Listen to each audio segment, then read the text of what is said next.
Hi everyone, welcome back. In our previous video, we started with how to implement identity management in our ASP.NET Core application. Okay.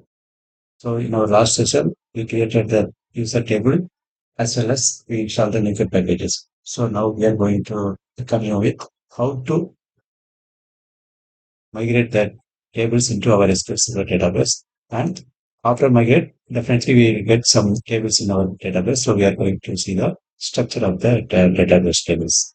Okay. Let's open the system instance which we used in last session. In last session, we provided the consent string like this, as also we registered the TB context like this. Now we need to migrate the TB context. We already know how to do that, right? So tools, package manager, package manager console.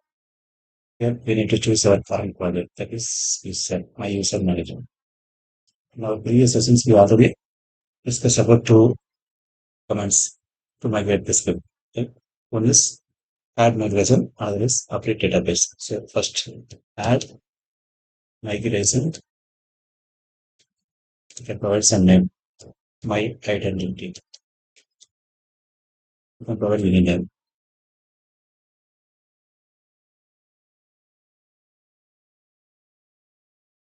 Yes, success. So inside this migration table, we are seeing those tables. Here is to the rows, here is to net users, here is to net role claims, here is to net user claims, here is to net user logins, here is to net user requests, here is to net user tokens. These net tables, we have built in our ASP.NET Core community. Okay. So we know the next command to update to database. Update from database. We can enter and it creates this much script and it will update to our database. Success. This open the database and the first user management. We got it's a database creator. Go to tables.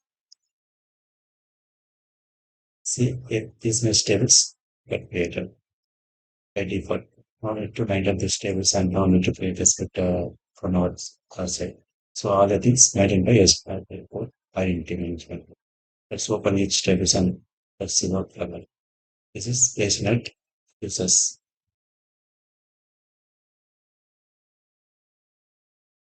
Whenever we register a user, it will insert the data into this table. With user ID, username, email, email confirmed or not, and password. We can see one by one in our upcoming sessions.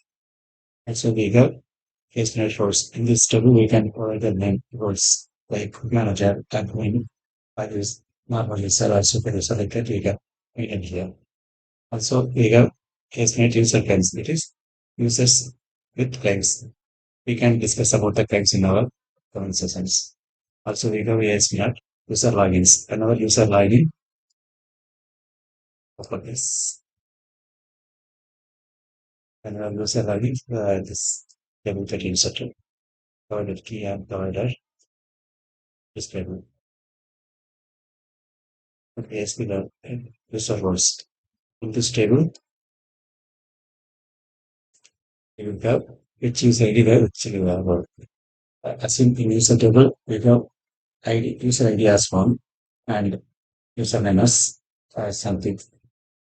Something.